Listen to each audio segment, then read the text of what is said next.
warahmatullahi wabarakatuh Anda semua.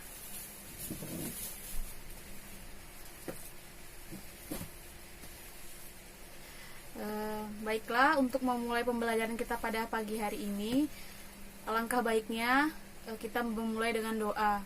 Kepada semua siswa diharapkan berdoa menurut agama dan kepercayaan masing-masing. Berdoa dimulai. Berdoa selesai. Oke, Ananda semua, Ibu akan mencek kehadiran Ananda semua terlebih dahulu. Nanti Ananda semua silahkan mengangkat tangan Ananda.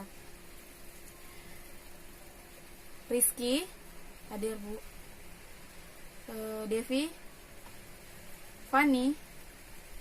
Oke, hadir semua ya Ananda semua.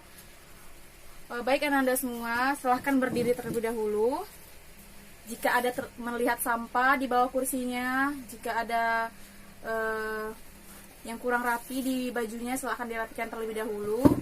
Dan Ananda silahkan mengeluarkan buku kimia untuk hari ini. Tidak boleh ada buku mata pelajaran lain. Oke, baiklah Ananda, Ibu akan sedikit mereview pembelajaran Ananda sebelumnya. Apakah Ananda masih ingat tentang pembelajaran kita hari ini? Maksudnya yang berkaitan dengan pembelajaran kita hari ini. Kita akan membahas tentang perhatikan gambar berikut. Nah, di sini ada gambar air dan ada gambar gula. Nah, kalau air dan gula itu dicampurkan akan membentuk suatu larutan ya Ananda. Larutan yang bersifat bagaimana? Air dan gula. Ananda pernah ya membuat atau melarutkan air di dalam gula. Melarutkan gula di dalam air maksudnya. Nah, nanti Ananda akan mencampurkannya, otomatis dia akan terlarut sempurna. Nah, terlarut sempurna artinya dia merupakan larutan yang homogen ya, larutan homogen. Nah, kita ke slide selanjutnya Nanda. Nah, kalau sudah kita campurkan nih air dan gula tadi.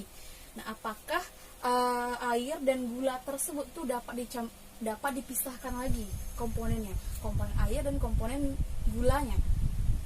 Tidak ya Ananda. Nah, tidak bisa Ananda campurkan lagi atau tidak dapat Ananda pisahkan lagi antara air dan gula tersebut. Nah, berarti larutan itu adalah campuran homogen dari campuran homogen yang tidak dapat dipisahkan lagi komponen A dan komponen B, atau komponen air dan gulanya misalnya, atau yang tidak dapat dipisahkan lagi komposisinya gitu. Nah, air tadi itu merupakan pelarut ya Nanda. Kalau gula merupakan zat terlarut. Nah, berarti air bertindak sebagai pelarut dan gula bertindak sebagai zat terlarut. Nah, oke Nanda. Ibu akan melanjutkannya. Nah, di sini kalau misalnya nih air gula tadi nih, kita udah ada nih ya air gula. Kita udah punya air gula. Kita udah masukin ke dalam misalnya kita taruh dalam gelas deh. Kita masuk dalam gelas. Terus ada juga air di air murni. Air murni aja, nggak ada campur apa-apa, air murni kita masukin juga dalam gelas. Jadi air gula dan air murni kita masuk ke dalam freezer. Apa yang akan terjadi Nanda? Nah, mana sih yang cepat membeku? Ada yang bisa jawab? Nah, nggak ada ya. Nah, air murni dan air gula itu yang lebih cepat membeku akan kita bahas pada pertemuan hari ini. Nah, untuk itu boleh Ananda bantu Ibu untuk membacakan tujuan pembelajaran kita pada hari ini. Saya Bu, tujuan pembelajaran kita pada hari ini Bu, yaitu siswa mampu menganalisis penyebab penurunan titik beku suatu larutan dalam kehidupan sehari-hari dengan tepat Bu. Oke, benar ya. Tujuan kita hari ini itu adalah menganalisis penyebab dari penurunan titik beku dalam kehidupan sehari-hari ya Nanda. Oke.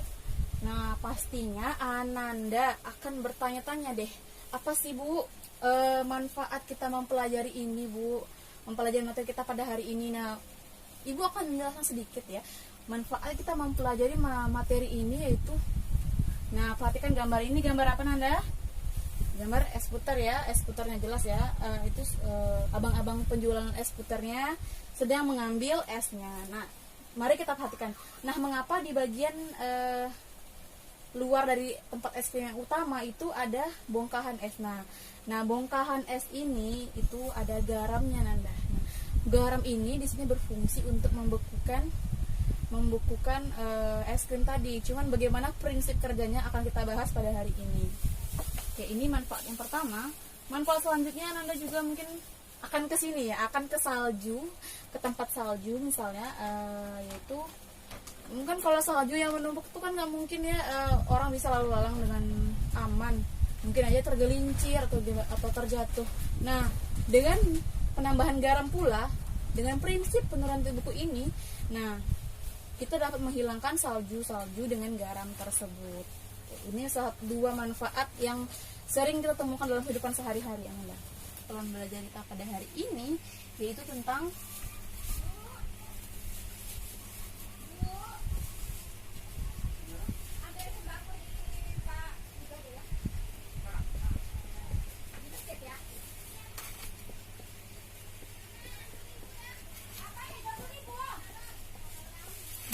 kita akan belajar tentang penurunan titik beku ya Nanda pada hari ini.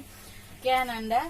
Nah, di sini ada materi-materi yang akan Ibu sampaikan pada hari ini. Yang pertama itu adalah penurunan titik beku suatu larutan ya. Nah, dan di sini juga ada rumus serta ada faktor yang mempengaruhi penurunan titik beku tadi seperti yang garam tadi. Oke Nanda, Ibu akan melanjutkannya sedikit.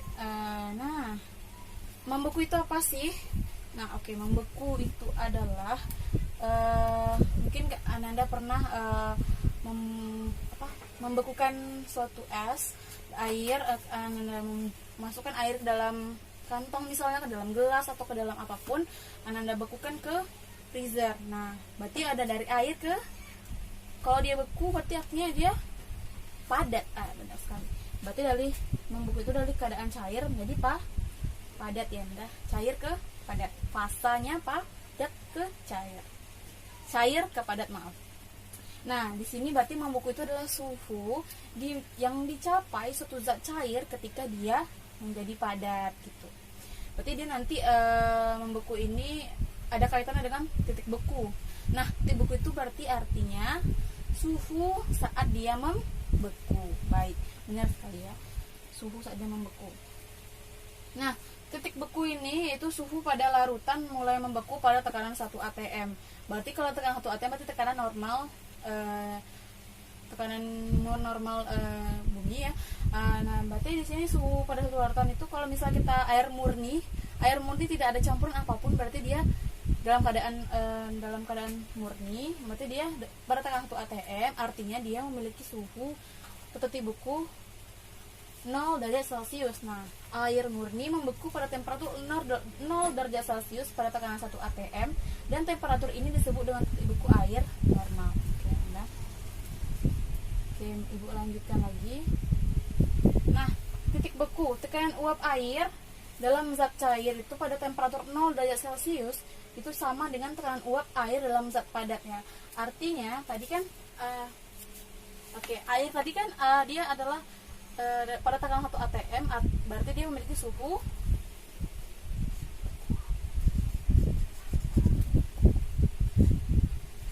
suhu 0 derajat Celcius ya Nanda.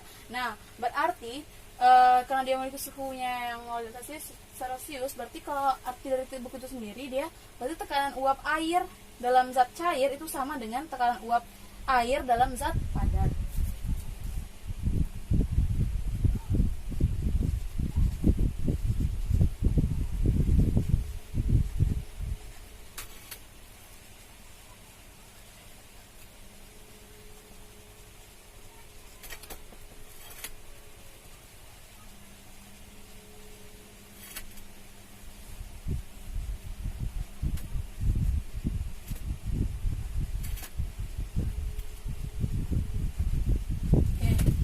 dia tekanan uap air dalam zat cair sama dengan tekanan uap air dalam zat padat, Ananda.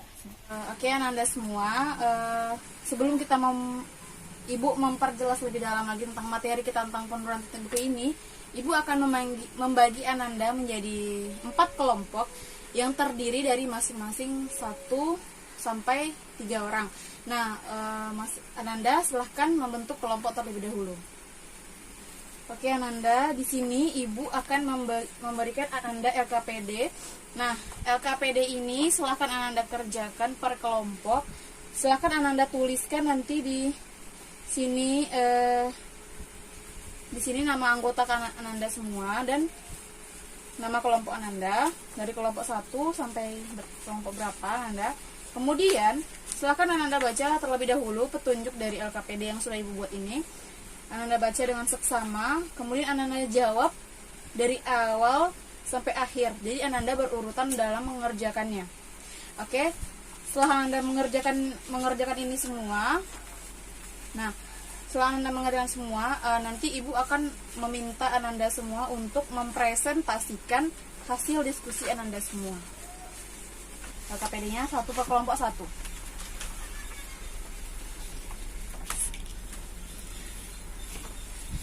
Oke, Ananda sudah dibagi semua ya. Nah, sebelum kalian mengerjakan LKPD tersebut, silahkan Ananda perhatikan dulu video berikut. Nah, video ini merupakan video tentang penurunan, ada hubungannya dengan penurunan titik beku. Jadi nanti Ananda perhatikan dengan seksama. Nanti permasalahan yang ada di video ini Ananda dapat tuliskan di bagian kolom yang sudah Ibu siapkan pada LKPD. Nah, perhatikan ya Ananda. Nah, di sini item-item yang diperlukan atau bahan-bahan atau alat-alat yang dibutuhkan yaitu ada gelas kimia, ada menggunakan air. Jadi kedua gelas kimia ini Ananda seorang ini memasukkan air. Nah, di gelas yang sebelah kanan Ibu itu dicampur oleh garam. Nah, 2 gelas kimia ini akan dia bekukan ya. Akan dia bekukan ke freezer. Nah, kemudian silakan Anda amati video ini. Nah, di video tersebut, nah, dia akan mengukur suhu dengan termometer.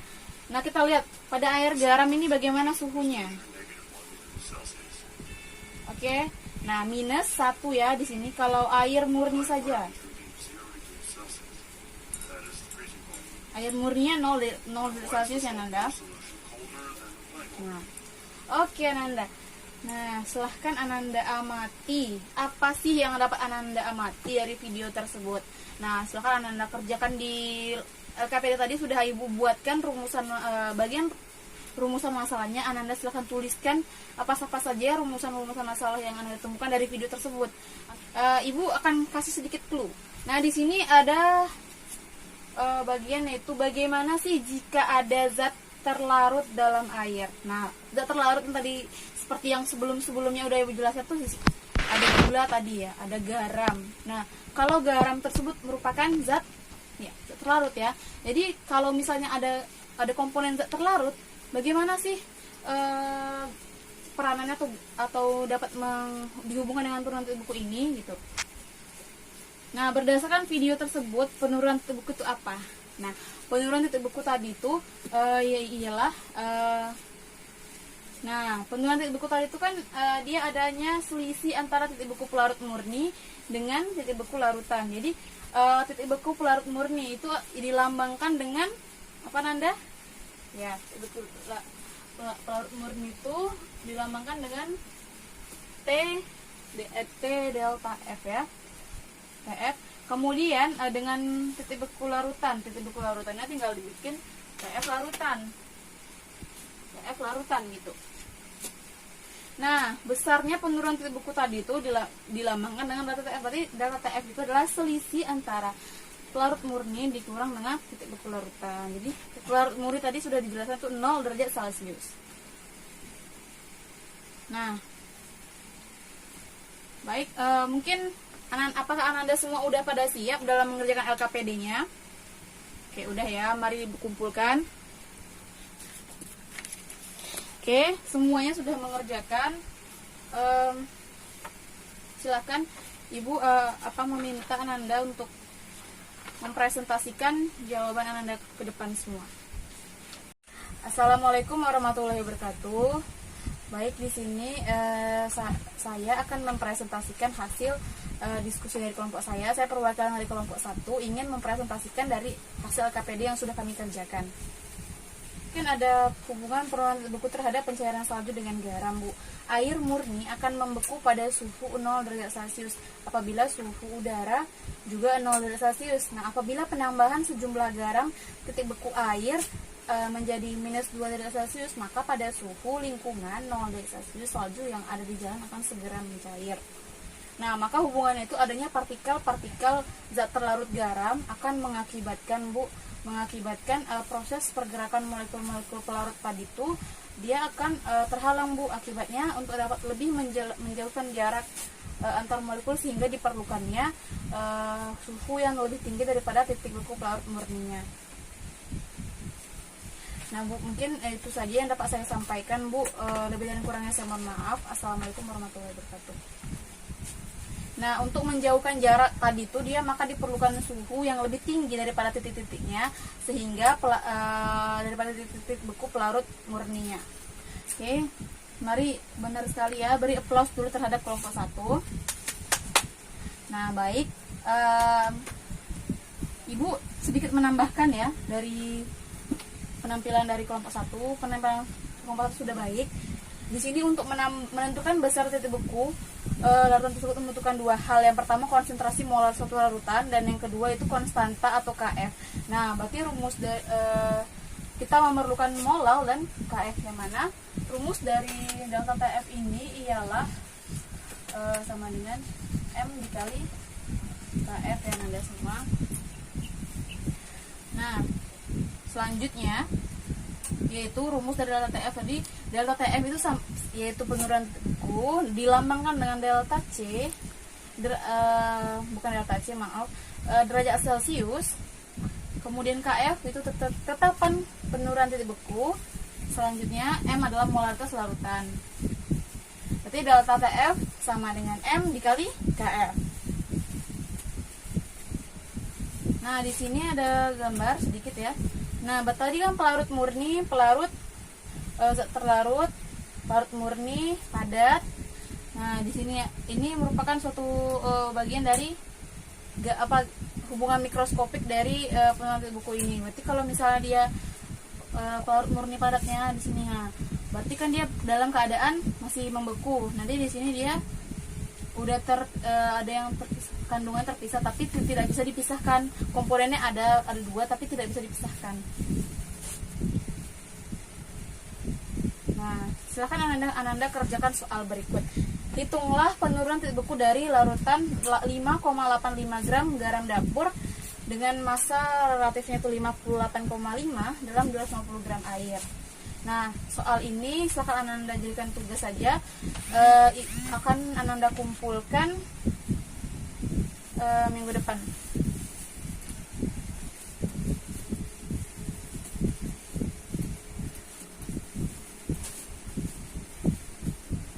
Nah, pengaruh penambahan zat terlarut pada pelarut. Nah, karena titik beku tadi itu dia lebih kecil daripada titik beku pelarut murni, otomatis dia akan delta TF itu kecil dari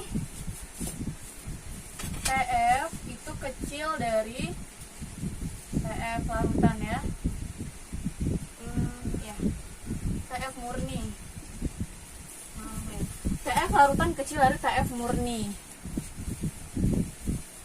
Nah, berarti terjadinya penurunan titik beku sebesar tadi delta TF sama dengan titik beku murni dikurang titik beku larutan.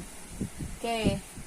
Nah, apakah Anda semua dapat menyimpulkan pembelajaran kita pada hari ini? Tadi seperti tadi itu dia ada titik beku, ada penurunan titik beku, terus ada hubungan antara suhu larutan, titik beku larutan dengan titik beku pelarut murni. Jadi adakah yang bisa menyampaikan? Oke. Nah, mungkin Ibu akan meluruskan sedikit ya. Kesimpulannya itu adalah apabila kadar zat terlarut dalam larutan itu bertambah, maka larutan akan menjadi lebih sulit membeku ya Nanda. Nah, artinya kalau misalnya kandungan garam itu semakin kita tambah, maka suhunya itu akan semakin turun, karena partikel air tadi seperti yang digambar tadi, seperti gambar ini. Nah, seperti gambar ini Ananda, tadi kan kita tambahin garam terus menerus, otomatis kan salju yang itu dia akan mencair salju, karena udah banyak komponen zat terlarut tadi, sehingga kadar penurunan bukunya akan semakin rendah, semakin meningkat ya Nanda. Jadi apabila kadar zat larut itu semakin tinggi, maka penurunan bukunya akan semakin bertambah, seperti itu. Oke, mungkin Anda tadi sudah Ibu berikan soal, silakan Anda kerjakan soal juga tambahan pada buku Unggul Darmo ya, Unggul Darmo nomor halaman 20 dari soal nomor 1 sampai 5. Kemudian seperti kesimpulan tadi, apabila kadar zat terlarutnya itu semakin banyak, maka titik bukunya juga akan semakin bertambah. Nah, Ananda semua, pelajaran kita sudah telah usai. Silakan Ananda kerjakan buku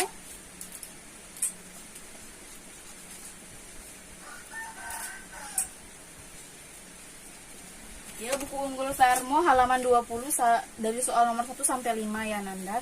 Kemudian minggu depan kita akan melaksanakan pembelajaran mengenai kenaikan titik didih 6. Materi penurunan titik buku ini akan mirip-mirip dengan kenaikan titik didih. Jadi silakan Anda pelajari buku yang sudah Anda punya. Sekarang Anda baca, Ibu akan mereview minggu depan siapa yang tidak membaca. Nah, untuk itu sebelum Ibu mengakhiri pembelajaran kita pada hari ini, marilah kita mengucapkan alhamdulillah Rabbil alamin. Nah, semoga pembelajaran kita pada hari ini berjalan dengan lancar. Semoga Ananda juga mengerti apa yang Ibu sampaikan. Kemudian, baiklah Ananda, untuk menutup perjumpaan kita pada hari ini, Ibu memohon maaf jika Ibu terdapat kesalahan dalam kata-kata. Wabillahi taufiq wal hidayah. Assalamualaikum warahmatullahi wabarakatuh.